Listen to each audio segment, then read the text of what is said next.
Hey listeners, today's episode features mature content. If that's not your thing or you have kids around, why don't you skip today's episode?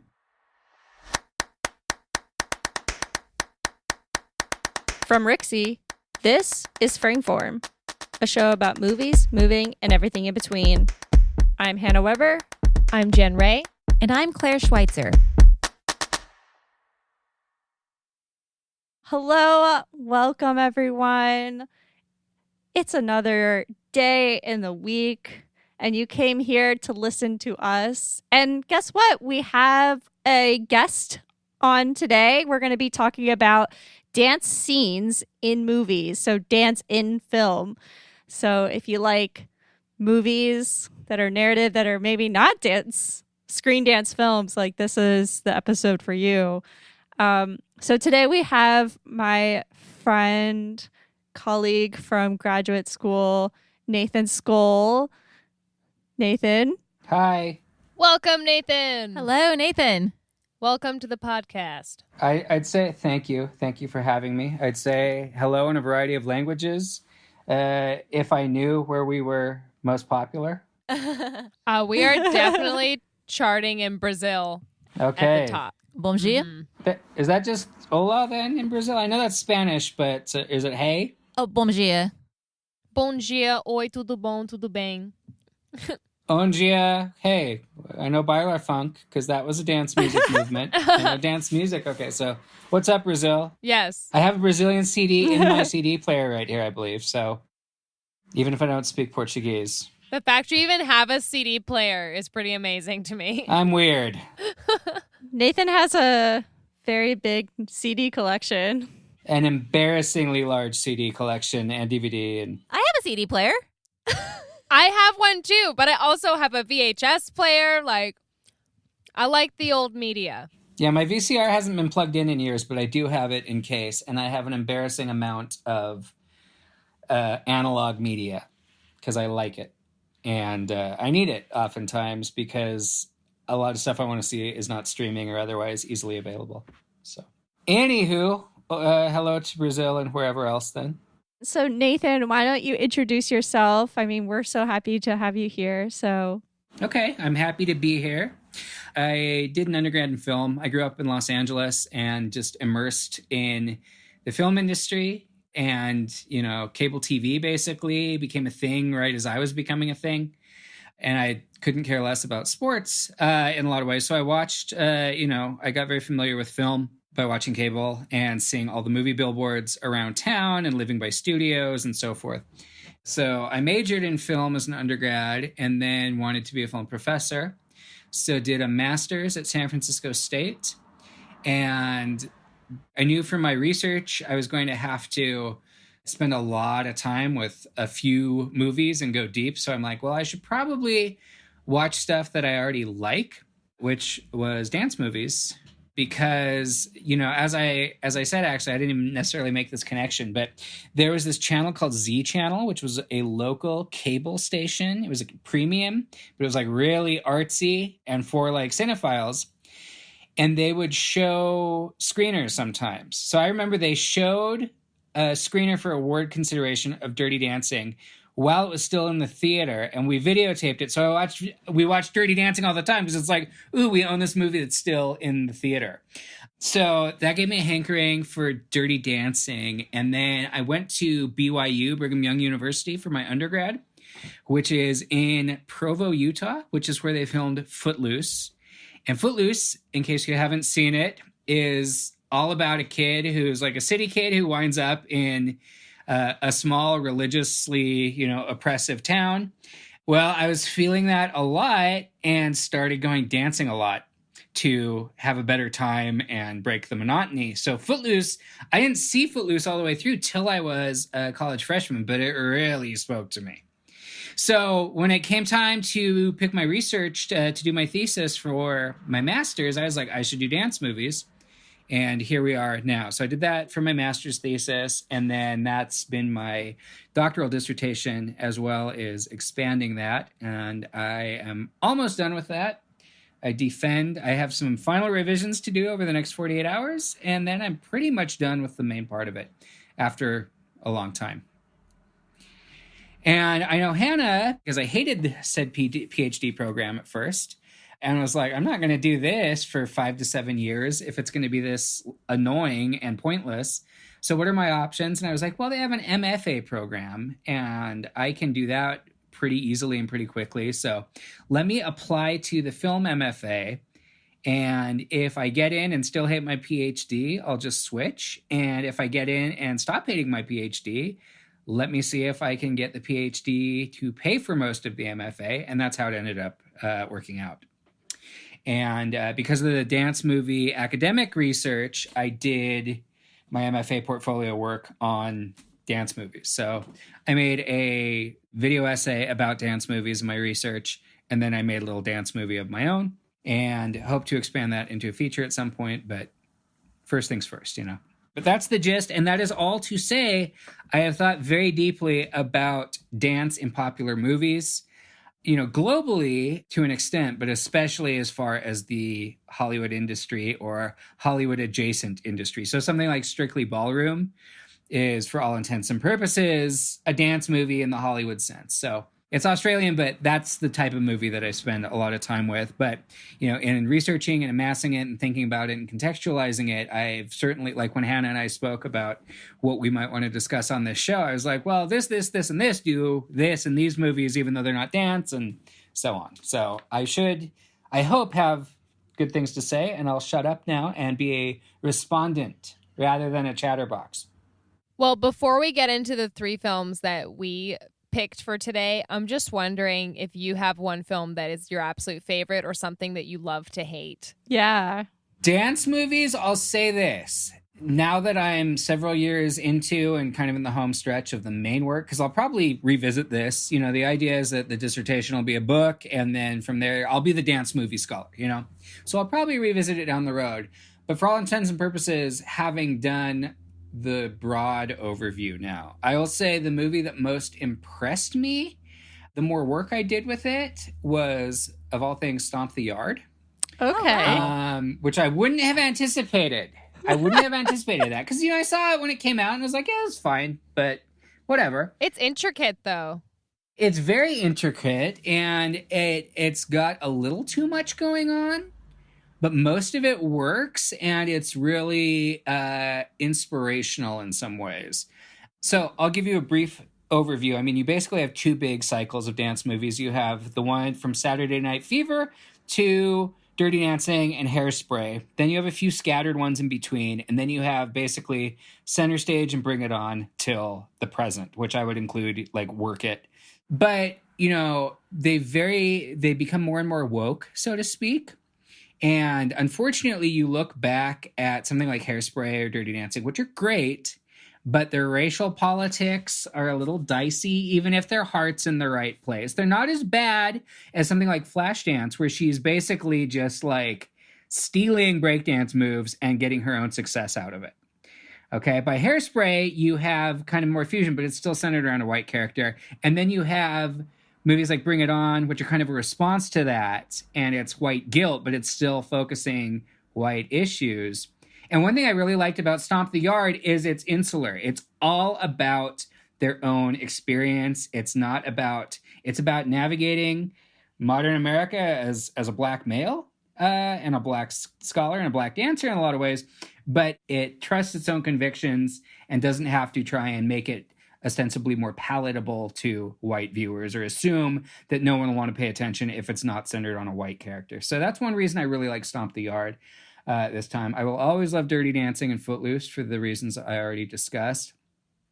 I think the best movie from a cinematic standpoint is probably Saturday Night Fever, but I'm a sucker for the 70s movies. And I don't enjoy watching Saturday Night Fever past the first hour. But as far as how it's made, what it's doing, I think there's a lot going on there that's pretty interesting. Guilty pleasures. I don't even take a lot of pleasure in it. I think Black Swan's really lame overall. So yeah, maybe a longer answer than you wanted. Sorry, I'm chatty. Oh, good. I love it.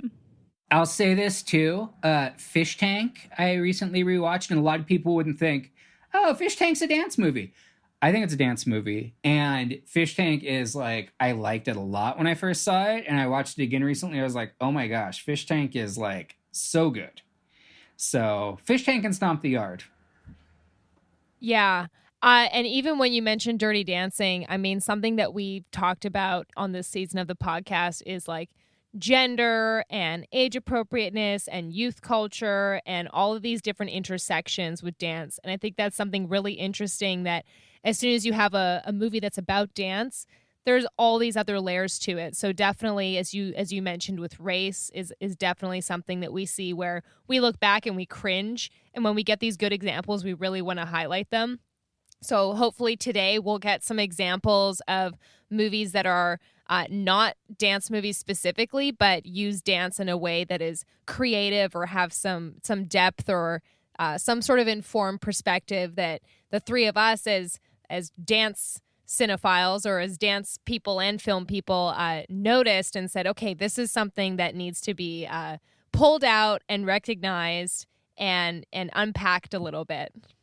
I just wanted to make a little cheeky aside about Dirty Dancing. I actually went to Mount Holyoke, and like there's a line in there where like the mother says, "Oh, baby's going to Mount Holyoke in the fall," and so every year for the incoming freshman class, like they play that movie. So I've watched that movie at least once every year. Nice. Very cool. Well, we have 3 movies that we're going to discuss today, even though there's like a wide variety that we kind of just lightly covered here.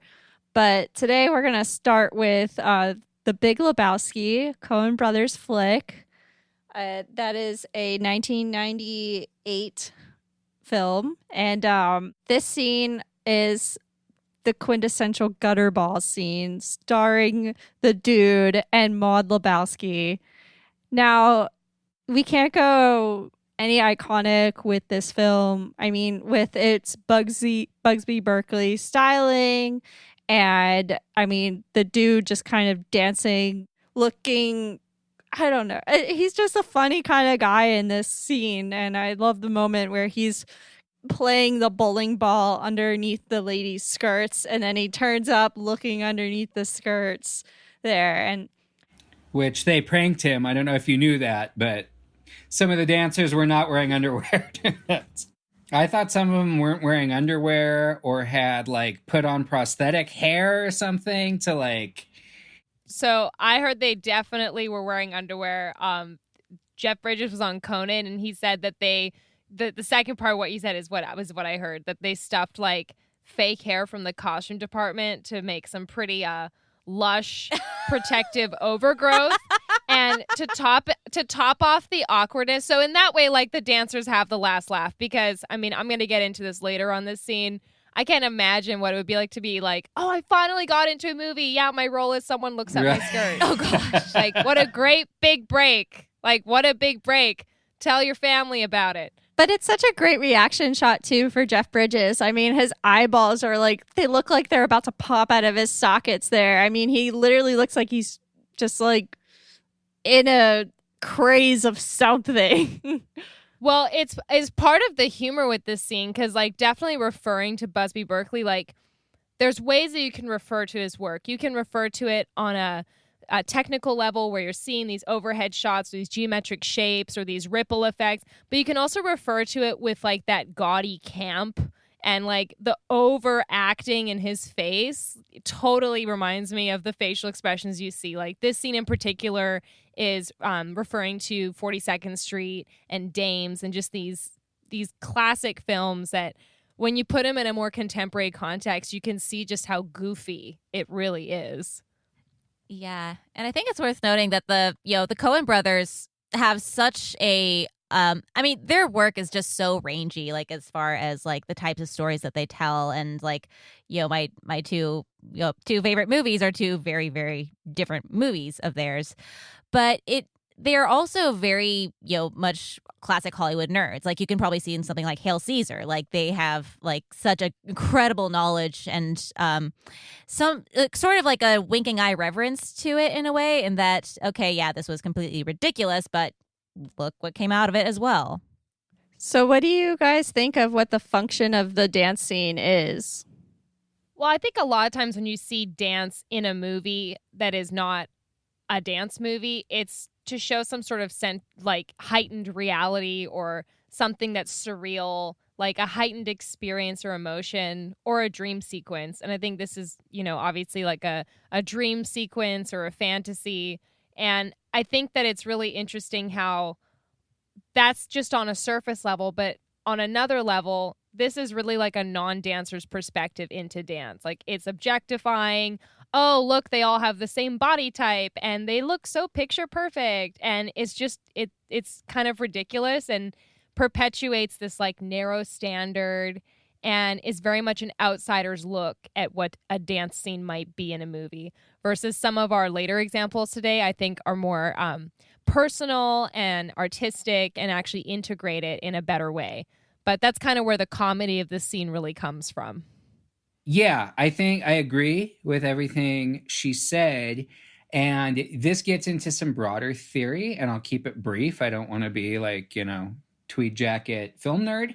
But as far as the musical itself, and I argue that, dance movies, even though they predate musicals, because you could have dancing before you could have sync sound and dance numbers, a lot of the conventions are borrowed from musicals. And there's definitely a function in musicals between real world and dream world stuff. And academics, especially Rick Altman, and a lot of the scholars who have worked so extensively analyzing the Hollywood musical, talk about the split between the dream world and the real world. And the musical numbers supplant the real world. They are the dream world, and ultimately, Hollywood musicals become these utopian environments where the utopia and the dream wins out. So it's a shorthand and a shortcut in a postmodern pastiche that the Coen brothers are doing. Yes, in that scene especially, it is a literal dream sequence, and it's making it more dreamy. And of course, there's been a dream sequence prior to this in the movie where he's been punched out and he's on a magic carpet ride flying over LA. And there's another dance sequence in this where, as you said, it's definitely somebody who doesn't dance but knows dance in movies is going through. And a non-dancer is going to look at a performance dance piece such as his landlord does that they go to see, where it's, the guy's in like the onesie with like laurels in his hair and it's Euripides or whatever. That's somebody who doesn't know what interpretive dance or would conflate performance art and interpretive dance as kind of one and the same and inherently laughable. So it is definitely doing it from the non-dancer's perspective. But, as somebody from LA, I can say that's also a very LA element, is that everybody that they have as landlord being like, hey, I'm doing my cycle this week. Can you come support it? That's a very LA thing. And Big Lebowski is a very quintessentially LA movie. So that, and you do meet aspiring dancers, actors, sometimes one and the same, so it adds in that level. But from its purely cinematic point with Gutter Balls, you're checking off a lot of different boxes. And I'd add, just as a quick aside too, Saturday Night Fever is very much a 70s movie. It happens to be a dance movie as well. But one thing that is notable about it is that it overlaps a lot of different genres in ways subsequent dance movies would. And pornography was very mainstream at the time. And what people don't realize about Saturday Night Fever is it's such a gritty, like gross movie in a lot of ways. Oh, yeah. Because most people just think, oh, disco, fun, John Travolta, white suit. No, not disco got some stuff going on. Oh, yeah. Well, I mean, disco is a whole other can of worms that's fascinating. But what I'm going for with the Big Lebowski thing is you got to understand this is also in the context, Gutter Balls, this is referring to Logjammin', the actual porn snippet that you see earlier in the movie. And it ties into this porn underbelly as well. So that, and one thing that modern musicals, at least starting with Cabaret, but more and more in the 80s and beyond, is rather than real world, dream world, oftentimes it's real world, nightmare world.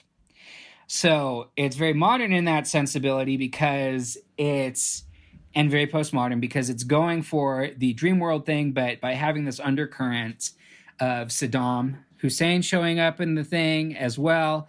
And, the Wagnerian stuff where she's dressed as like Lady Godiva and stuff, and that's triggering some anti-Semitic stuff. So it's really playing with, as is very typical of what they do, as you pointed out, it's playing with a lot of classic studio era Hollywood movie iconography and recontextualizing it.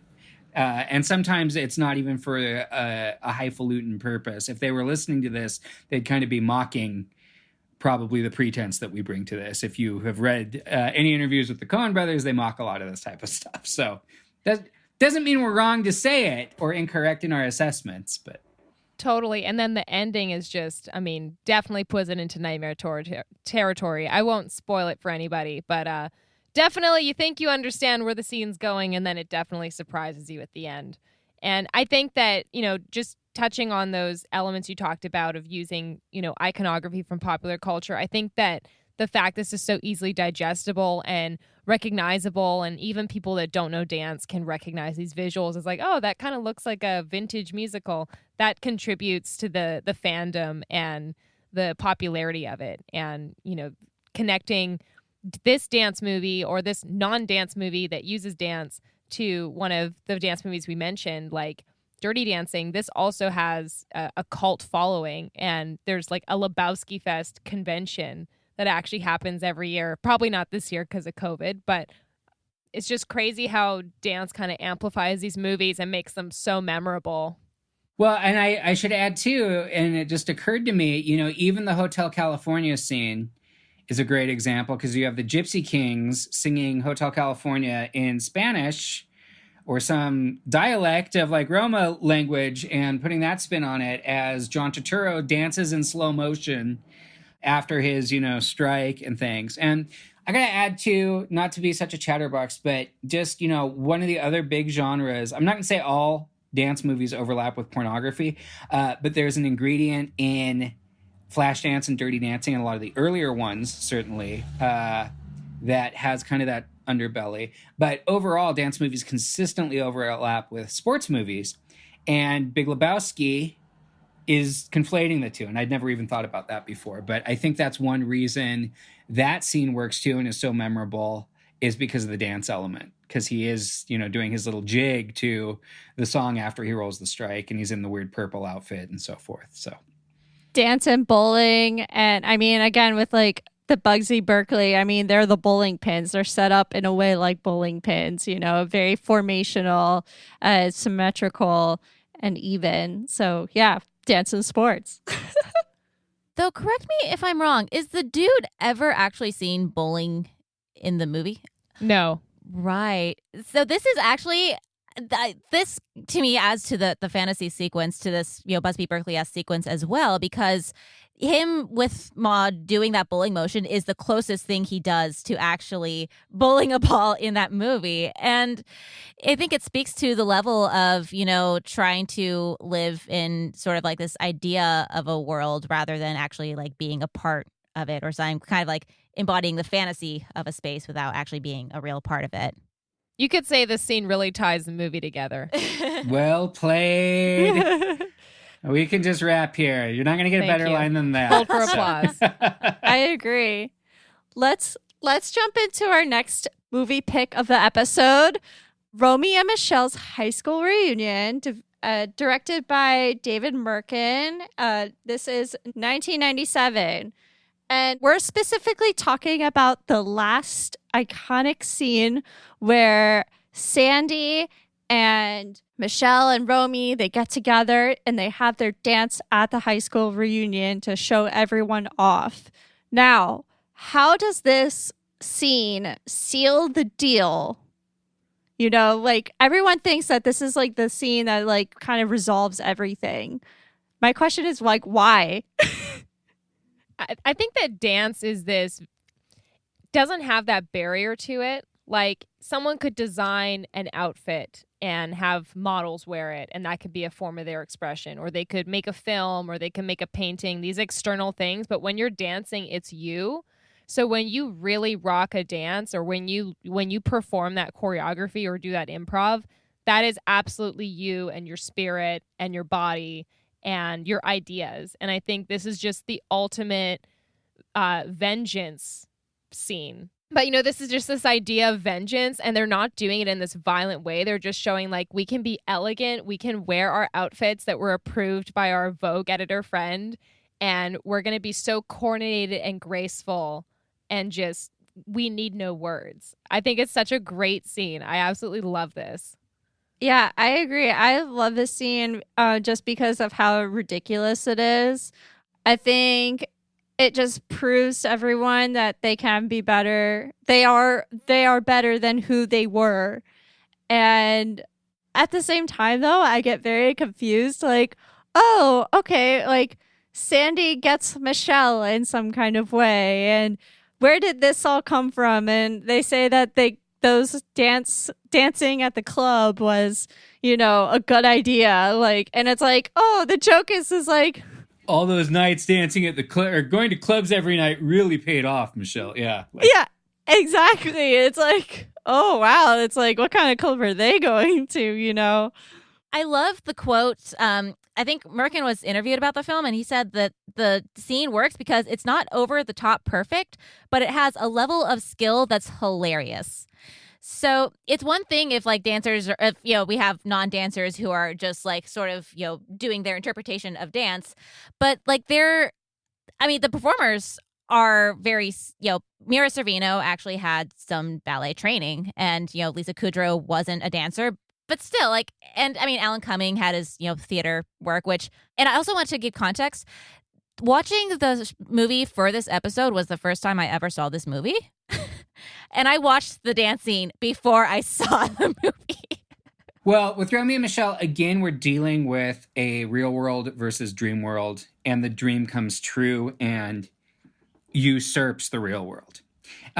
In the narrative leading up to this, in fact, there's been a dream sequence because Romeo and Michelle have had their falling out, and she gets hit by the limo, and she loses her shirt and imagines them old and so forth. Okay, so that whole dream sequence leads up to this dance scene. So they are kind of already paired up that this is not the real world. And the fact that these people who haven't seen 1/3 of their trio in 10 years can all synchronize perfectly as dancers. I mean, that is very Hollywood musical, okay? That people who are supposed to be common everyday people can be such graceful dancers at the drop of the hat and work in such perfect sync. Usually it's adopted to show the couple coming together in a way that words can't do justice to. I mean, that's usually what the song and dance numbers in musicals are doing anyway.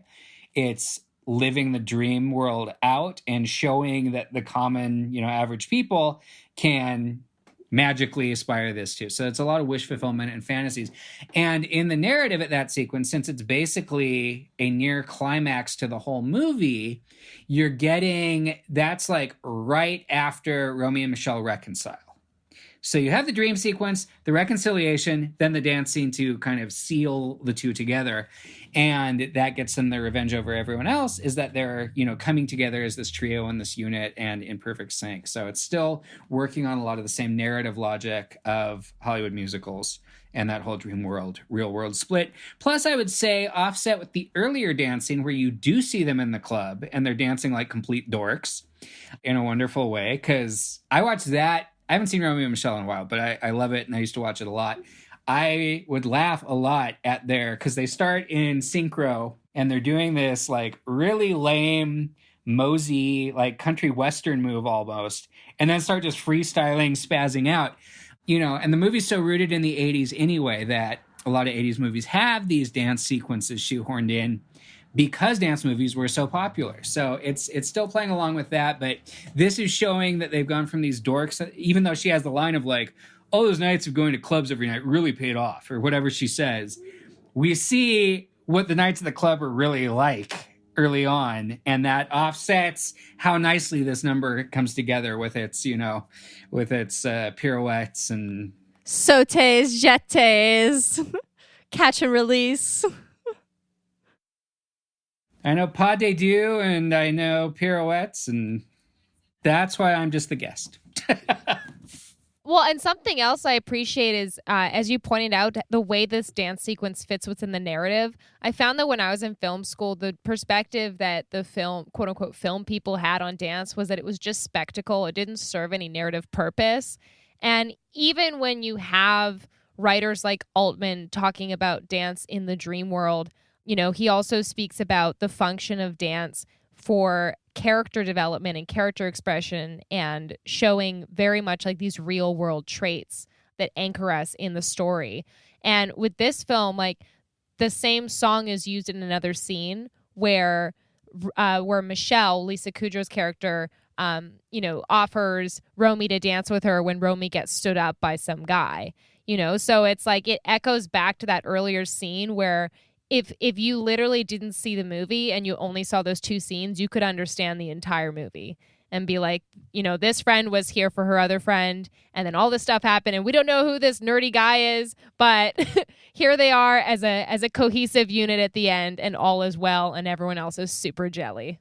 Well, it's interesting, too, that you say, that in film school, it seems like people almost were dismissive of dance as, oh, that's just spectacle. Guess what? Like, because I teach intro to film and, most of my training, I have the production stuff, but a lot of my academic training is just that. It's academic. I have the MA and the PhD in which I've been emphasizing the film stuff. And guess what? All movies are an interplay of spectacle and narrative. And, you can't really diminish it because the pleasure of going to movies is both. And, when Hannah and I first talked about the podcast and what you wanted to discuss on here, I was like, it's usually, it can be a shortcut and just kind of like going for the jugular for a crowd-pleasing thing to have a song and dance number because it jazzes up things, and there's nothing wrong with that. Look at a Marvel movie. Guess what? The action sequences do not really lead to plot usually. They are pure spectacle. So, the people who are dismissing, oh, that's just, that's not narrative. It's like, guess what? Everything you like, probably also very spectacle driven as well. Well, and just because you don't understand something doesn't mean it's spectacle. Like I don't understand music on a very deep level to the point where I can pick, like my husband's a tap dancer, so he can appreciate music and tap dance in a way that I can't.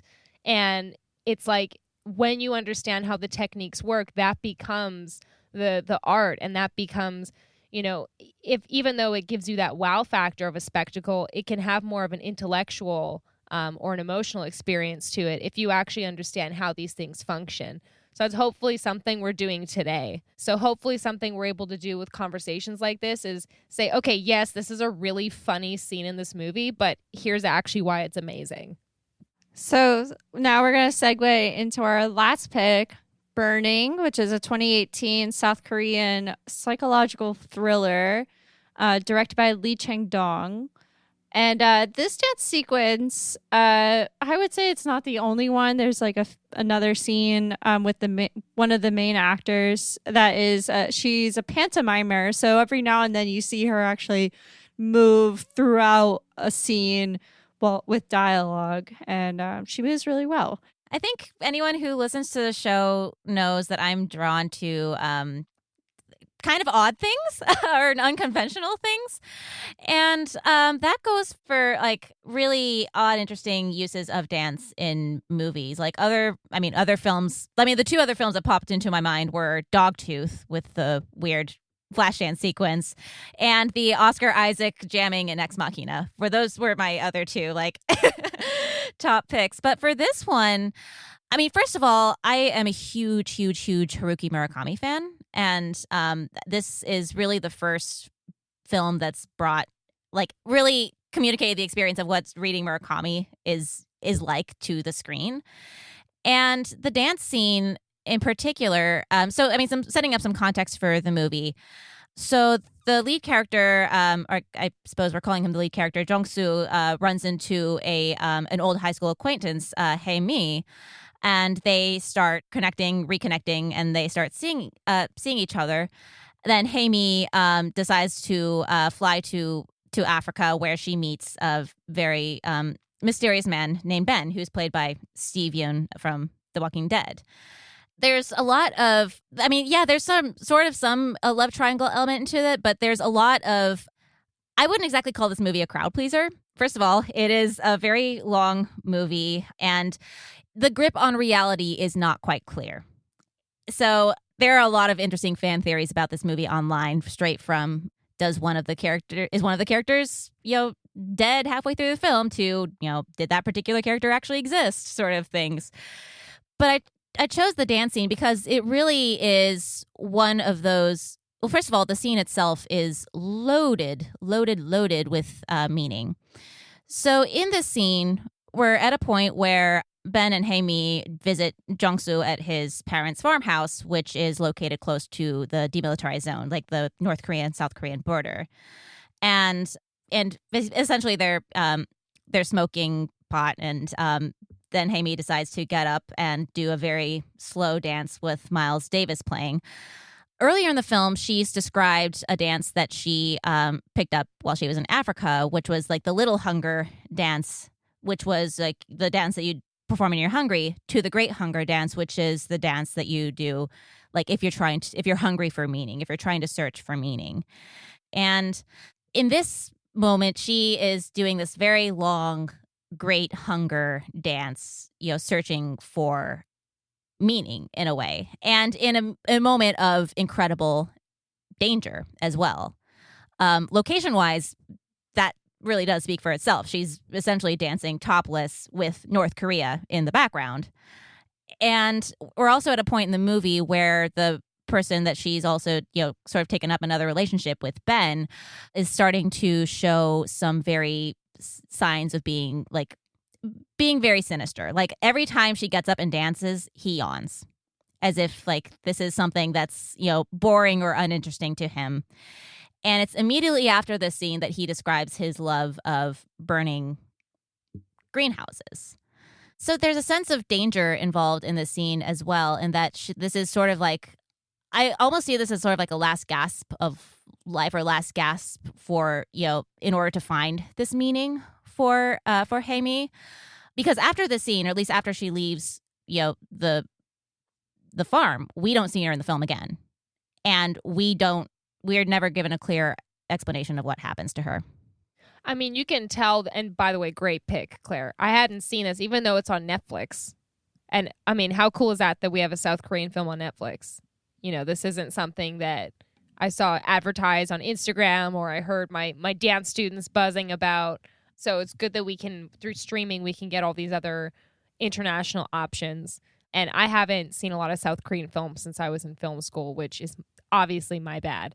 So this was great to see this one. And I love how this is like a capital F film. Like in the first few minutes, so much is established. And even this first scene, or the first few scenes with the two main characters, like when they're on a date or they're going out for food, and they're introducing the idea of pantomime, like right away. Not dance literally, but just movement plays such an important role in this film, and movement as a representation of the surreal, or of the just the idea of illusion in particular, because pantomime is creating illusions in a way that, other styles of movement or dance aren't necessarily prioritizing. And just the Great Hunger, Little Hunger, the way it's seated throughout the film is so satisfying. And I think that it beautifully culminates in this scene where you are seeing this backdrop, a shirtless woman who has just smoked and is dancing with North Korea in the backdrop and a South Korean flag waving. This seems to be quite a big statement, and movement is used in this way as well to make that statement.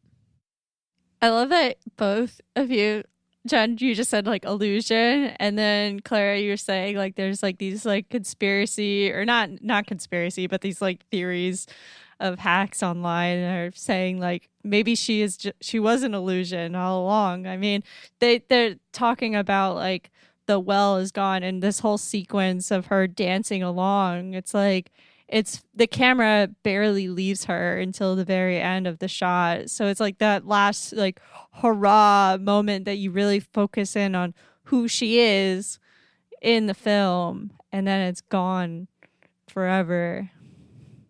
And then it pans away and like floats away. And I think the last, like I did a paper on 3 Iron, Park Chan-wook, and that's like a ghost story. So I think like I was primed to watch this, like, and obviously it's totally ignorant of me. Like I've watched so few South Korean films that I'm connecting them, right? But I watched this one thinking like, oh, that kind of feels very ghostly at the end of the scene. Her movement was already very floaty, super creepy, but definitely piques your interest and doesn't give you enough information to be like, oh, that was just you can't even classify what you just saw because you're just like, okay, I guess I'm going to hold on to that and try and figure out the rest. I mean, with all of the films that we just talked about, I mean, these like kind of like dream sequences versus the reality. I mean, again, this like plays into that we're just, saying again. It's kind of funny how we're seeing that repetition all throughout these films that we have picked today, that we didn't even think that was something. I mean, obviously in the Big Lebowski sequence, but it's kind of funny that these three pairings kind of go hand in hand together. So if we're like watching dance as the content, but there's something dancerly about the editing and about the camera movement, like what do you notice about? I just find this scene is more artistic and more nuanced than. Oh, you don't think that Romeo and Michelle is artistic? No, I was getting there. I was going to say Romeo and Michelle's plays out like a dance film or like a screen dance. The editing is perfect, the shot type, the different perspectives and the coverage you get. So not knocking that at all. I'm just saying that one is obviously a dance number and the camera starts jumping around like it's a dance number. Whereas this one is more nuanced so that someone wouldn't look at it and be like, oh, the dance scene, you know. Whereas Romeo and Michelle, it's a dance number. It happens like on a dance floor. And then Gutterballs is like so literal that the choice of where the camera goes and the shot types was more like, okay, what are we referencing versus what are we creating? And by the way, Jeff Bridges was too wide to fit under their legs, so they had to like modify how they were going to shoot that scene. By the way. So extra choreography there. Well, as you're talking about Burning and Murakami and stuff, this is shifting me more into English lit mode and film stuff away from specific screen dance. But when you brought it back to Jeff Bridges and the Coen brothers, that scene in Big Lebowski, the Gutterball scene, and also I would say the scene in Hudsucker Proxy, they have a dance scene in Hudsucker Proxy that's set to like Carmen. That's Carmen, right? So there's this weird thing, and he's like running around chasing this woman and, tying it back to Burning. And I can only assume just because the Murakami thing, and I think it's loosely based on the Faulkner short story Barn Burning, because the Murakami short story is called Barn Burning. So it's adding like this weird Southern identity thing into it. But I think what you're hitting on for Burning and for all of these is that dance sequences cannot just be used for dreamy purposes and to shift into that kind of enigmatic dream world thing, but it's the elusiveness of it, the longing, but the inability to obtain it, and thinking about Burning and this is just spitballing. Like I say, this is English student BS maybe percolating up. But that shot, which I'd forgotten about, that she's in front of the South Korean flag's there and North Korea's in the distance. If it's this pursuit of what does it mean, and the movie, my main takeaway from Burning is just how like weird it is and weird it feels, and you feel like stuff's happening and it's meaning, but you feel very confused, like the character does, trying to assemble it all together, and the mystery never fully gels, and it gives you all these breadcrumbs that don't ultimately lead you anywhere. And as a statement, if dance is either used for kind of the dream of harmony and the dream of grace and movement and unity of characters, when you put it in that context in Burning, you're underscoring the inability to have the harmony of the national identity when there's this split, between the two halves of the country and what that does for the identity and how you can understand what it means to be Korean if there are such, oppositional understandings currently of what that means, and the longing he has for the girl watching her dance, and that she's there, but he can't really touch her, can't commune with her. He does earlier in the movie, but now she's out of reach, and he'll never get that kind of feeling of completion with her. And sex is very much a dance as well. So it's longing for that kind of dance and synchronicity, synchronization, and grace and unity that dance points to, but it's denying the fulfillment of that. So I think that does, as I think Hannah was the one who pointed it out, that does put it very much in that dreamlike state, opposed to the real world and what's really going on. And not just like the two countries. I mean, if you want to include just the movement that she's doing with the African style of like the little hunger and the big hunger, I mean, it's like all of those worlds colliding all at once. And all of those, I mean, it's all controversial kind of in the end, you know? You got freedom of speech, you got oppression. It's a lot of things. Well, and the fact that it's a Miles Davis song and just jazz in general, it's kind of like what Jen was saying about her husband and tap dance. Like, if you have the skill set and get jazz, you're getting it at a whole different level than people who can just get the gist and appreciate what it's doing without really being able to articulate why and what's going on. So I think it's the music to which she chooses to dance is adding to that whole, like, what is this? Like, this is cool, but I don't really, that's my experience with most jazz anyway. It's like, yeah, I dig this, but I don't really have the tools like I do with any number of other musics to, you know, talk about what they're doing and why it works and why it's effective. So. Well, and I think jazz is a great representation of that great hunger. It's an experimental art form. It's something that, you know, it embraces improvisation and individuality. So I think it's a great fit for this scene, not just as a mood, but even just if you think about what does jazz music represent. And it's interesting that it's definitely not South Korean. So they just picked what is something that, given all the options available to us, expresses the message we want to express.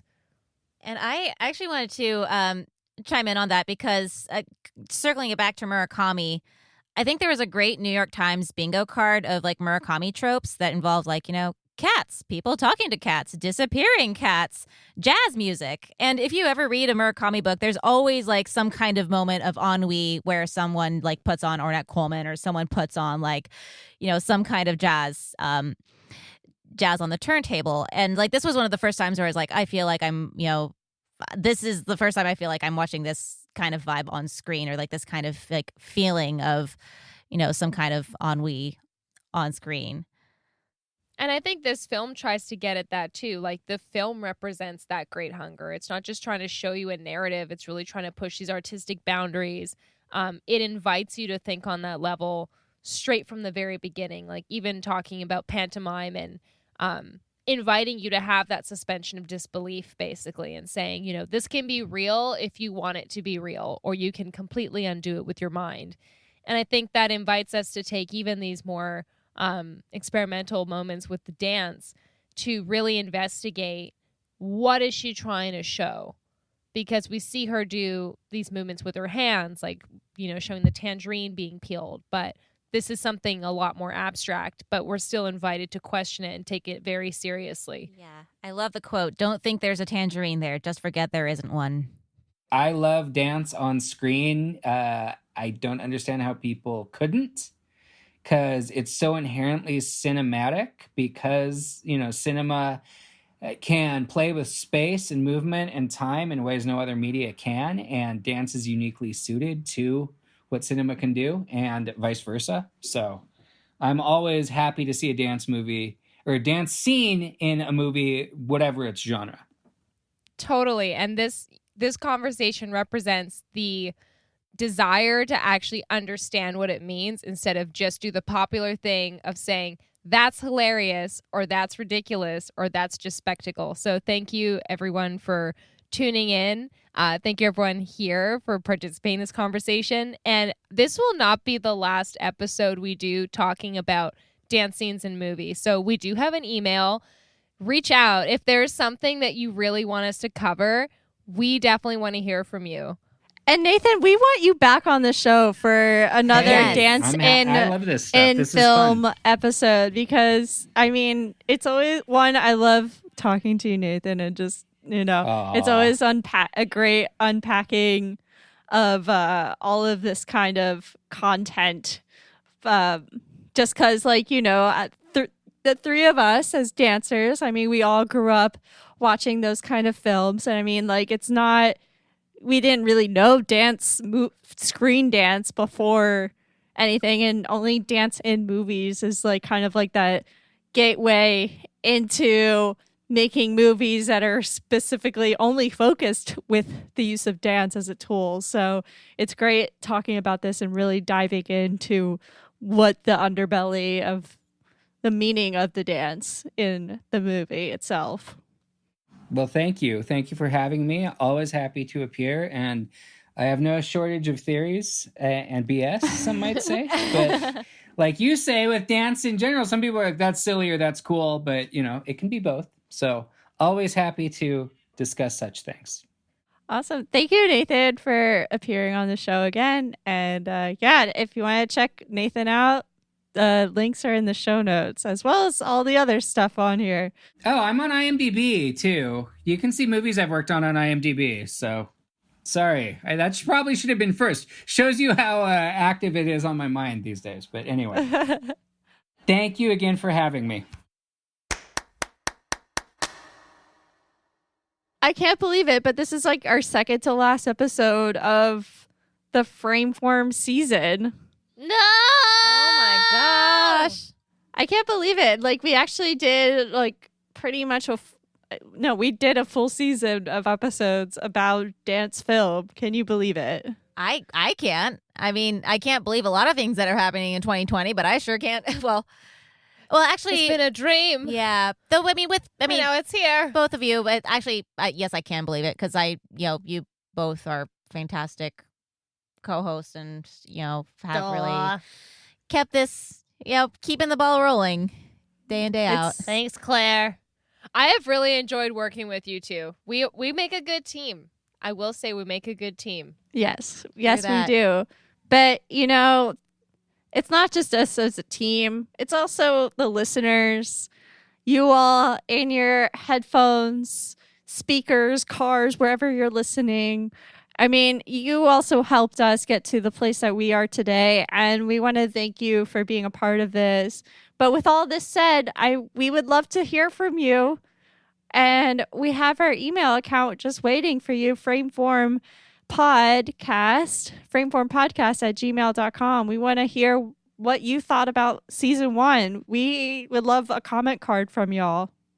Yeah, our next step is celebrating a little that season 1 is done and thinking about what we're going to talk about next season. So if there's something that we covered, like one of our topic series or a particular film you want us to talk about, or if you're like, hey, I would be a really cool person to interview or I'd be a really cool guest, please reach out to us. And make sure you go back and check out the other episodes. They're all on our website, www.rixie.com/frameform, and on Instagram at frameformpod. Subscribe, review, share, spread the love. Watch the links in the show notes. We are a one-stop shop for both listening and viewing pleasure. So, yes. And really, please share to your friends. I mean, the only way to make this podcast even bigger and better is sharing it to a friend and rating and reviewing it. Because you know what? If you're not a dance film watcher now, doesn't mean you're never going to be one. So thank you all so much for listening with us this year. And tune in next Wednesday for our final episode of Frameform.